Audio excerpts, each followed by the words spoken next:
사랑하는 강국민 여러분 안녕하십니까? 삼양동, 송천동, 삼각산동 지역구 국민의힘 소속 노윤상 의원입니다.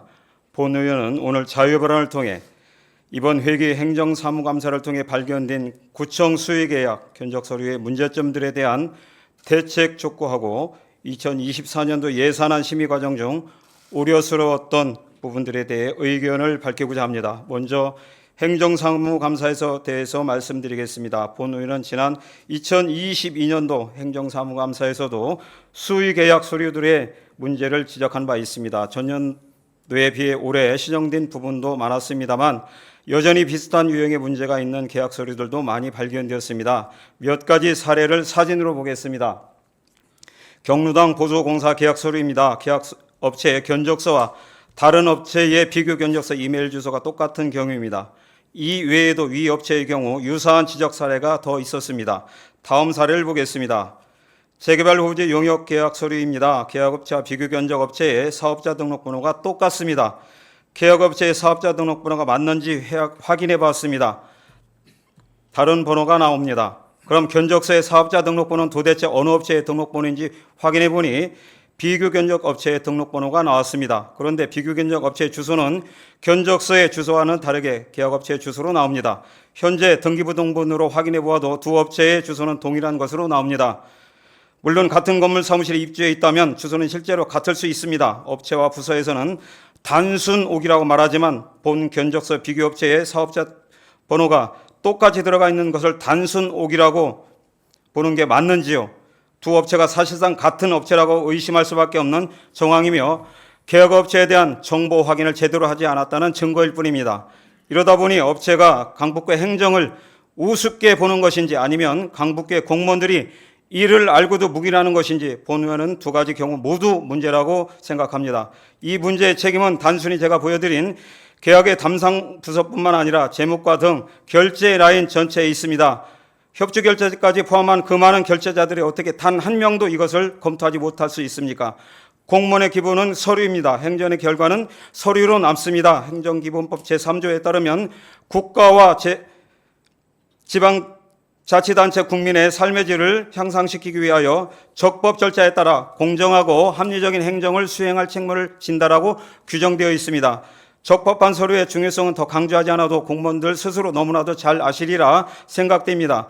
잘못된 계약 서류를 통해 체결된 계약업체에 대한 조치 및 구청의 개선 대책 마련을 요구합니다. 둘째, 2024년도 예산에 대해서 말씀드리겠습니다. 이번 예산 심의 과정에서 가장 우려스러웠던 점은 소모성 행사 축제 예산의 폭증입니다. 행사 운영비, 행사 실비 지원금, 민간 행사 사업 보조 3개 통계목의 금액이 68원이 넘습니다. 행사 운영비의 경우 2024년도 본 예산 대비 약 2배가 늘었습니다. 2018년 이후 현재까지 행사 축제 예산 비율의 추이를 살펴보겠습니다. 본 예산안을 기준으로 행사 축제 예산 비율은 그동안 꾸준히 0.3%에서 0.4%대를 기록했습니다. 결산액을 기준으로 보면 코로나19 시기에 이전인 2018년과 2019년에는 0.5%대로 본 예산의 기준보다 오히려 비율이 높았습니다. 다른 통계목 예산보다 행사 축제 예산의 집행이 용이했기 때문으로 보입니다. 코로나19 시기에는 집행이 어려웠던 결산 기준 비율이 많이 하락하였고 2022년까지도 크게 회복되지 않은 상태입니다. 크게 눈에 띄는 것은 2024년 본 예산의 행사 축제 예산 비율입니다. 기존 비율의 2배에 가까운 수치입니다. 코로나19 시기 이전의 추이를 볼 때 본 의회는 결산 기준 비율이 0.76%보다도 오히려 더 높아질 것이라 예상합니다. 코로나19 시기 이전 유사 자치단체 평균 수치인 0.6%대는 가뿐히 넘길 것으로 예상됩니다. 보훈단체, 어르신복지, 약자와의 동행 등 취약계층에 대한 새로운 복지 정책과 지원이 필요하다는 제안에 매번 재정 여건상 어렵다는 의견을 밝히며 소극적이었던 구가 행사축제 예산에 대해서는 1년 만에 이렇게 많은 예산을 증액하는 것에 대해 본 의원은 납득하기가 어렵습니다. 지역의 경제와 관광을 활성화시키기 위해 행사축제 사업을 적극적으로 추진하려는 노력을 본 의원은 모르는 바는 아닙니다.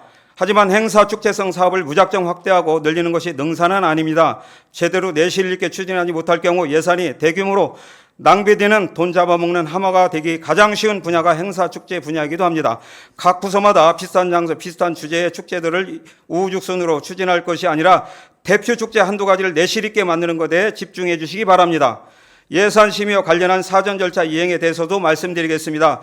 우리 구에서는 관리하는 59종의 정수 관리 대상 물품을 구매하기 위해서는 재무과의 사전에 정수 승인을 받고 예산에 반영해야 합니다.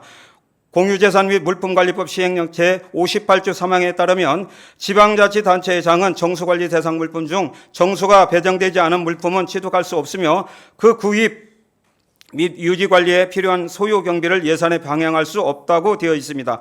신규 취득이 아니라 교체하는 대체 취득의 경우에도 행안부 물품 수급관리 계획 작성 지침에 따라 예산 편성 1개월 전에 검토 후 예산에 반영해야 하며 교체 필요성 관리 대상 내용 연수 노후 정도를 고려해야 한다고 되어 있습니다. 하지만 이런 고려 과정의 절차 이행을 전혀 준수하지 않고 예산안에 반영된 정수관리 대상 물품 예산이 있어 예결위 심의를 통해 해당 예산을 삭감되었습니다. 향후에는 물품 구매 부서와 재무과가 철저히 사전 절차를 이행하고 물품 구매의 필요성을 적절히 검토한 후에 예산안에 반영해 주시기를 바라며 이상으로 자유 발언을 마치겠습니다.